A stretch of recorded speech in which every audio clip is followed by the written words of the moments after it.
அனைவருக்கும் வணக்கம். ஒரு பக்கம் திமுக என்ன சொல்றாங்க அப்படின்னா, தமிழ்நாட்டுல போதைப்பொருள் நடமாட்டமே இல்ல. நாங்க முழுசா ஒழிச்சிட்டோம். எந்த பிரச்சனையும் கிடையாது அப்படின்னு திமுக சொல்றாங்க. இன்னொரு பக்கம் மீடியாக்கள்ல அடிக்கடி நியூஸ் அப்படிங்கிறது வந்துகிட்டே இருக்கு. இந்த இடத்துல இருந்து இவ்வளவு கஞ்சா பறிமுதல் செய்யப்பட்டது. இது இங்க வந்து இத்தனை பேர் வந்து கஞ்சா பயன்படுத்தியிருந்தாங்க. அவங்கள அரெஸ்ட் பண்ணியிருக்கோம். கஞ்சா பயன்படுத்தினதுனால இந்த குற்ற சம்பவங்கள் நடந்திருக்கு அப்படின்னு சொல்லிட்டு இன்னொரு பக்கம் மீடியாக்கள்ல இத மாதிரி நியூஸ் அப்படிங்கிறது வந்துகிட்டே இருக்கு. இத தெளிவுபடுத்தணும், இதுக்கு பதில் கொடுக்கணும் அப்படின்னா நம்ம முதலமைச்சர் மு.க.ஸ்டாலின் அவர்கள் தான் இதுக்கு பதில் கொடுக்கணும்.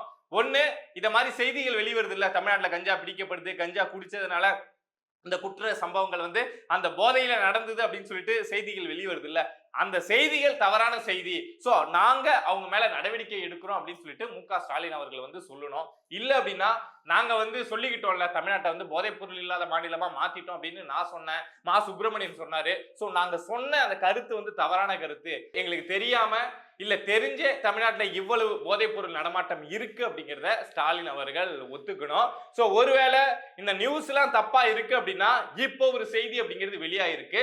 சோ அந்த செய்தியும் பொய்யான செய்தியா இருந்தா அவங்க மேல ஸ்டாலின் அவர்கள் வந்து நடவடிக்கை எடுக்கணும். இல்ல இந்த வெளியாயிருக்கக்கூடிய இந்த செய்தி வந்து உண்மை அப்படின்னா ஸ்டாலின் அவர்கள் அவங்க சொன்னாங்கல்ல, தமிழ்நாட்டை வந்து நாங்க ஜீரோ கஞ்சா அப்படிங்கிற நிலையை உருவாக்கிட்டோம், விழிப்புணர்வுலாம் ஏற்படுத்தி ரொம்ப கட்டுப்பாடெல்லாம் கொண்டு வந்து இங்க போதைப் பொருள் நடமாட்டத்தை தடுத்து நிறுத்திட்டோம்னு சொன்னாங்கல்ல, அதை பொய் அப்படின்னு அவங்க வெளிப்படையா ஒத்துக்கணும். என்ன சம்பவம் நடந்திருக்கு அப்படின்னா, இது வரைக்கும் நம்ம வந்து இந்த கஞ்சா சம்பந்தமான விஷயம் கேள்விப்படுறோம் அப்படின்னா ஒரு 20 வயசு பசங்க 25 வயசு பசங்க நிறைய பேர் யூஸ் பண்ணிட்டு ரவுடிசம் பண்றாங்க, பெண்கள் கிட்ட பிரச்சனை பண்றானுங்க, பார்ல அடிச்சுக்கிட்டானுங்க, இல்ல பகையில வந்து சண்டை போட்டுட்டானுங்க, குத்திட்டானுங்க, இத மாதிரி விஷயங்கள் கேள்விப்படுவோம். பொதுவா இந்த கஞ்சா யூஸ் பண்றது அந்த ஏஜ் குரூப் அப்படின்னு பார்த்தோம்னா 20ல இருந்து அதுக்கு மேலதான் அந்த ஏஜ் அப்படிங்கிறது இருக்கும். யங்ஸ்டர்ஸ் வந்து கஞ்சா பயன்படுத்துறதே ரொம்ப ஒரு, அது எந்த ஒரு சமூகமா இருந்தாலும் அந்த சமூகத்துக்கு வந்து ரொம்ப பாதிப்பா போய் முடியும். அதுக்கப்புறம் அடுத்தடுத்த தலைமுறைகள் ரொம்ப மோசமா போயிடுவாங்க அப்படின்னு தான் நம்ம சொல்லி சொல்லி கேள்விப்படுறோம். இத மாதிரி போதைப் பொருள் பழக்கத்துக்கு அடிமையாகிறது எவ்வளவு மோசமான விளைவுகளை ஏற்படுத்தும் அப்படிங்கிற விஷயத்தையும் நம்ம தொடர்ச்சியா நிறைய பேர் சொல்றாங்க, கேள்விப்படுறோம். இப்போ கொஞ்ச நாளா சில வருஷங்களா நீங்க இந்த விஷயத்தை கேள்விப்பட்டிருக்கலாம். ஸ்கூல் பசங்க வந்து கஞ்சா யூஸ் பண்ண ஆரம்பிச்சிட்டாங்க, போதைப் பொருள் யூஸ் பண்ண ஆரம்பிச்சிட்டாங்க. சோ இதனால ஸ்கூல் பசங்களுடைய அந்த கேரக்டரே மாறிடுது. டீச்சர் அவங்க கிட்ட பேச முடியல, ஏதாவதுனா எதிர்த்து பேசுறானுங்க, அவங்களுக்குள்ளேயே சண்டை போட்டுக்கிறாங்க அப்படிங்கிற விஷயத்தெல்லாம் நம்ம அதிகமா கேள்விப்பட்டுட்டே இருக்கோம். நீங்களே யோசிச்சு பாருங்க, ஒரு காலகட்டத்துல இந்த கஞ்சா இந்த போதைப் பொருள் எல்லாமே வந்து பெரியவங்களுக்கு ஒரு 20 வயசு 30 வயசுக்கு மேல உள்ளவங்களுக்கு தான் அந்த அந்த அந்த விஷயமே தெரியும். ஆனா இப்போ 2-3 வருஷமா ஒரு 4-5 வருஷமா நம்ம கேள்விப்படுற விஷயம், இந்த போதைப் பொருள் விஷயம் வந்து ஸ்கூல் பசங்களை டார்கெட் பண்ணி இறக்கி விடப்படுது. அங்கதான் பெரிய மார்க்கெட் இருக்கு அப்படின்னு சொல்லிட்டு இந்த போதைப் பொருள் எல்லாம் ஸ்கூல் பசங்களை நோக்கி நகருது அப்படிங்கிற விஷயத்த கேள்விப்பட்டுட்டே இருந்தோம். அங்கங்க ஸ்கூல்லயும் வந்து ஸ்கூல் பசங்க வந்து கஞ்சா யூஸ் பண்றது, அது இந்த வீடியோவா வெளியாகிறது அப்படிங்கிற விஷயத்தெல்லாம் பார்த்துக்கிட்டு தான் இருந்தோம். சோ அப்படி இப்போ ஒரு சம்பவம் அப்படிங்கிறது வெளியாயிருக்கு.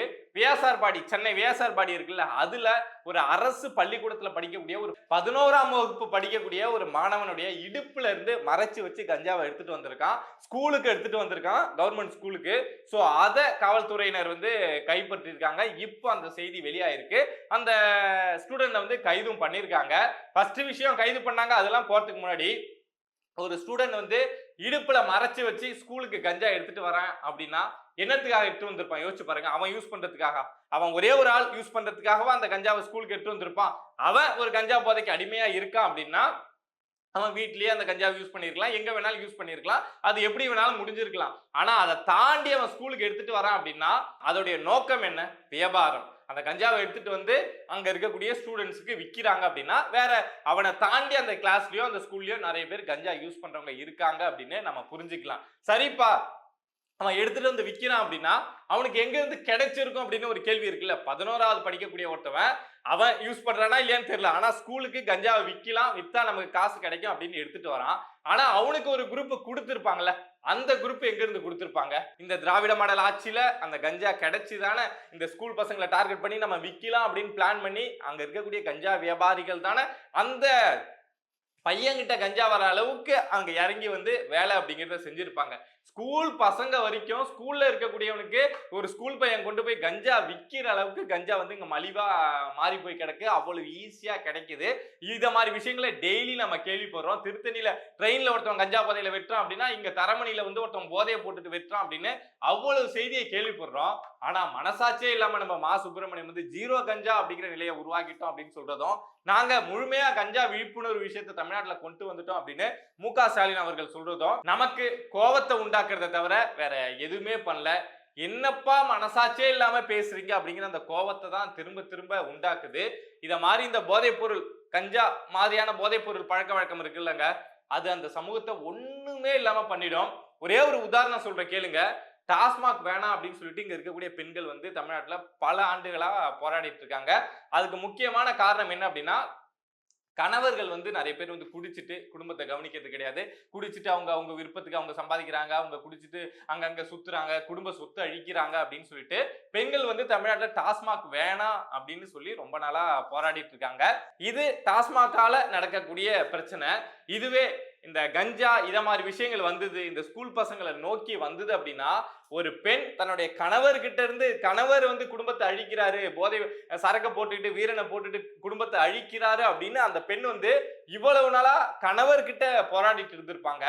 ஆனா இந்த கஞ்சா மாதிரியான போதைப் பொருள் வந்து இந்த ஸ்கூல் பசங்களுக்கு, காலேஜ் பசங்களுக்கு எல்லாம் ஈஸியா கிடைக்க ஆரம்பிச்சிடுச்சு. சோ அப்படி கிடைக்கிறதுனால இந்த பெண் வந்து அடுத்து யாருகிட்ட போராட வேண்டியதா இருக்கும் அப்படின்னா, தன்னுடைய மகன் கிட்ட போராட வேண்டியதா இருக்கும்.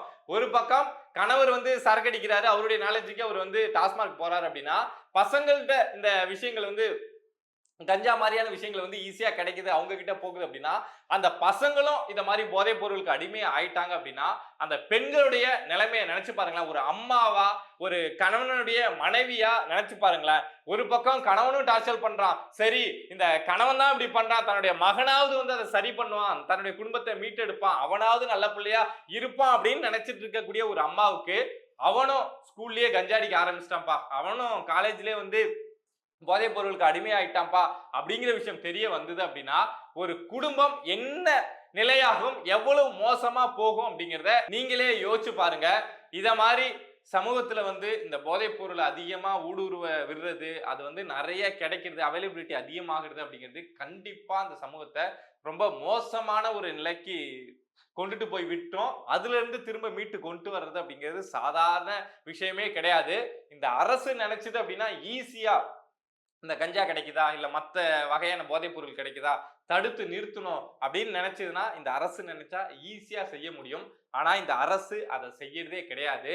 ஏன் அப்படின்னா, பாதி கஞ்சா வியாபாரி, பாதி அந்த ஹோல்சேல் டீலர்லாம் இருப்பான்ல, அவன் எல்லாரும் பாத்தீங்கன்னா கட்சிக்காரனா இருப்பான். சோ அங்க இந்த கஞ்சாவை தடுத்து நிறுத்தினா கட்சிக்குள்ள பிரச்சனை வரும், பெரிய பெரிய ஆளுங்களாம் சம்பாதிக்க முடியாது அப்படின்னு ஒரு சின்ன சம்பாத்திய பணம், அந்த அல்ப எண்ணத்துக்காக இந்த அரசு நம்ம கட்சிக்காரன் பிழைக்கணும், அவன் சம்பாதிச்சாதான் நமக்கு வேலை செய்வான் அப்படின்னு சொல்லிட்டு அமைதியா இருக்கிறதுனால இவ்வளவு மாணவர்கள், இவ்வளவு இளைஞர்கள் தமிழ்நாட்டுல தொடர்ச்சியா பாதிக்கப்பட்டுக்கிட்டே இருக்காங்க.